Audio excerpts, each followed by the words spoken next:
খুশি হবেন, আমার এলাকায় একটা ময়লা নদী, যে নদীতে আপনারা জানেন 49টার মতো বাথরুমের লাইন ছিল।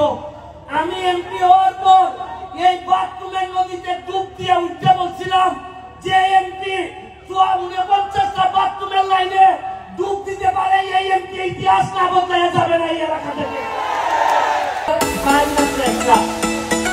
আমার ভাই লন্ডন থাকে, এর মানে আর কোনো ভাই নাই, আপন রক্তের ভাই নাই। কিন্তু ধর্ম করে আইসা আমি কিছু লোকের সন্ধান পাইছি। আমি আমার আন্ডারে 21টা ইউনিয়ন আর 2টা পৌরসভা,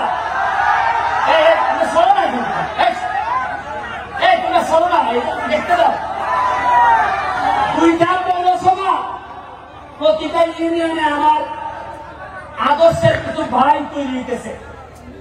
এর মধ্যে ধর্মগড় ইউনিয়নে আমার একটা এখন পর্যন্ত আমি তারে পাই নাই, হয়তো খারাপ করে হইতেও পারে, আপনারা হয়তো আমার চেয়ে ভালো জানতেও পারেন।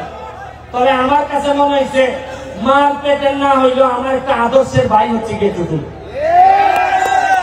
ও আমার নির্বাচন থেকে শুরু করে আজকে পর্যন্ত আমার যেভাবে সহযোগিতা করছে, আমার কাছে মনে হয় আমার যদি মাইরা ফেলা হয়, আমি যদি হঠাৎ করে মারা যাই, আজকে যখন আমি হেলিকপ্টারে আমি স্টেডিয়ামে, আমি যখন আকাশে ছিলাম, তখন আমার কাছে মনে হয়েছে আমি যদি এখন মারা যাই তাহলে আমার মাধবপুর সোনারঘাটের কি হবে, কে এমপি হবে আমার পরে।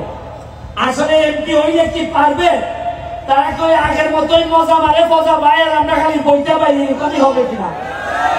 তখন আমার মনে হয়েছে কিছু কিছু চেহারা আমার বাচ্চা উঠছে, যে আমার দাদন কামনের পরে হয়তো এই লোকগুলো আবার মাধবপুর সোনারঘাটের দায়িত্ব নেবে। শুনেন,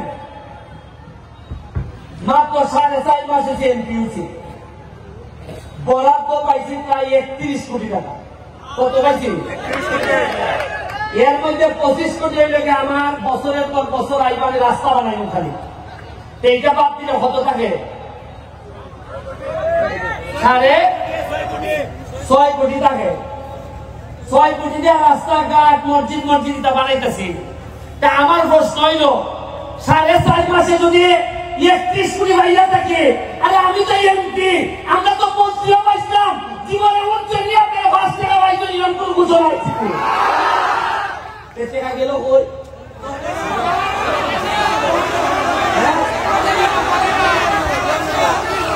আরে 4.5 মাসে যদি অত টাকা বানাইতে পারে, অত টাকা আনতে পারে, আপনারা আশ্চর্য। গত সপ্তাহে আমি মাধবপুরের লেখা বরাদ্দ হয়েছে 50 লাখ এলজিবি। আমি যা কইলাম যে 50 লাখে কি ব্যারিস্টার সুমনে রইব, আপনি জানেন যে আমি সব মানুষ, আমি টাকা খাই না। ভাই ঠিক আছে, যায় নাই, যাই না কইল যে তাইলে 50 থেকে ডাবল করে মাধবপুরে 1 কোটি টাকা দিয়ে দেবে। ওই আস্তে সিটে আইতেছে 1 কোটি। এর আগে আমার দেওয়া দিচ্ছেন আরো 75 লাখ খালি মাধবপুরের লেখা, এটা গত সপ্তাহের কাজ।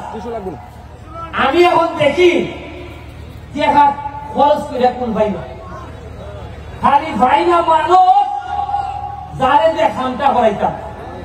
আমার ডোল লাগে যে টেহা দিলে নিয়ে আগে চাল ধরে আমার অভিনয় দিলানি।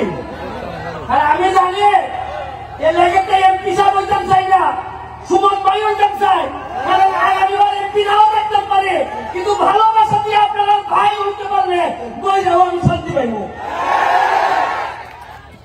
পর্যটন নগরী বানাইতাম এখানে,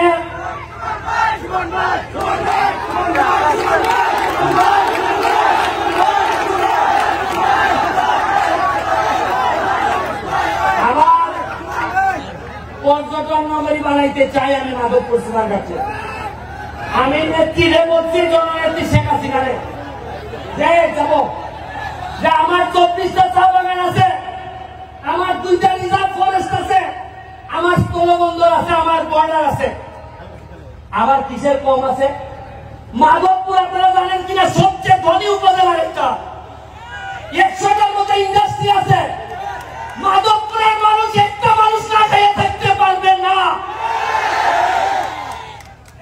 আমি চা বাগান গুলা 3টা চা বাগানের বেতন হয় না, আমি 2.5 লাখ টাকার চাল পাঠাইছি। কইছি যে বেতন না হইলে আমি এমপি দিব। আমার এমপি যদি বাদ চাই তাহলে আমার শ্রমিকরা বাদ খাবে। আপনারা এখানে সাইফোর্স কোচিং, সাইফোর্স লিমিটেড, এখানে ম্যাডাম আমাদের মাঝে উপস্থিত হয়েছেন। আমি ছোটবেলায় ওনার ছাত্র ছিলাম। IELTS, TOEFL, স্পোকেন ইংলিশ ওনাদের আন্ডারে করছি।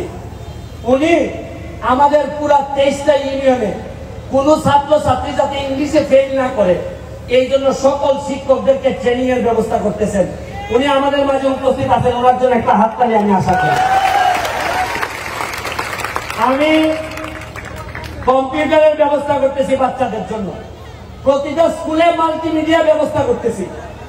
আমি আজকে আর বক্তব্য বাড়াবো না, স্বপ্ন দেখতে শিখেন। যে সুমন 9.5 লাখ টাকা দিয়ে নির্বাচনে নামছিল, আজকে 9.5 লাখ টাকা দিয়ে নির্বাচনে নামবে। আজকে কিছু লোকের কথা বলতে হয়, মুসলিম চেয়ারম্যান সাহেব, আলাউদ্দিন ভাই, এখানে বাবুল ভাই, সেলিম চৌধুরী, কিছু লোকের নাম বলতে হয় যারা আমার জন্য, আমার মতো একটা এতিম বাচ্চাদের টাইম না তুলছে। আমাদের তাদের অনেক লোকের নাম বলতে পারি না, তাদের আমার কলিজা কাটতে দিল, আমার ঋণ শেষ হয় না। আর এরা বাদ দেন, এরার পরে আপনারা ভোটাররা যেভাবে আমার না জানিয়ে না বুঝছে আমার আপনারা ভোট দিচ্ছেন, দোয়া করছেন, খালি একটি বানান নাই, সারা বাংলাদেশের নেতা বানাই দিচ্ছেন আমার আপনারা। খুশি হবেন, আমার এলাকায় একটা ময়লা নদী, যে নদীতে আপনারা জানেন 49টার মতো বাথরুমের লাইন ছিল। আমি এমপি হওয়ার পর এই বাথরুমের নদীতে ডুব দিয়ে উঠতে বলছিলাম যে এমপি 49টা বাথরুমের লাইনে ডুব দিতে পারে, এই এমপি ইতিহাস না বদলে যাবে না এই এলাকা থেকে। আপনাদেরকে আবারও শুভেচ্ছা জানিয়ে দোয়া করবেন, যদি বেঁচে থাকি তাইলে আমাদের পক্ষে ইতিহাস বদলানো সম্ভব হবে।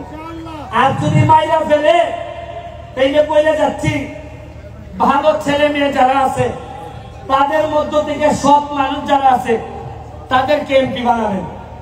আমি যদি মারা যাই, কথা দিয়ে যাচ্ছি, আপনাদেরকে শপথ করাই যাচ্ছি, পছন্দ আপনাদের, তবে অবশ্যই আগামী নির্বাচনগুলোতে আমার হোক তোমার হোক এইটা দেখার বিষয় না, সৎ মানুষ ছাড়া, কর্মঠ মানুষ ছাড়া যেন মাধবপুরে কেউ নেতা হইতে না পারে। আমার বিরুদ্ধে যদি থাকে, সৎ যদি হয়, আমি তার সাথে থাকবো।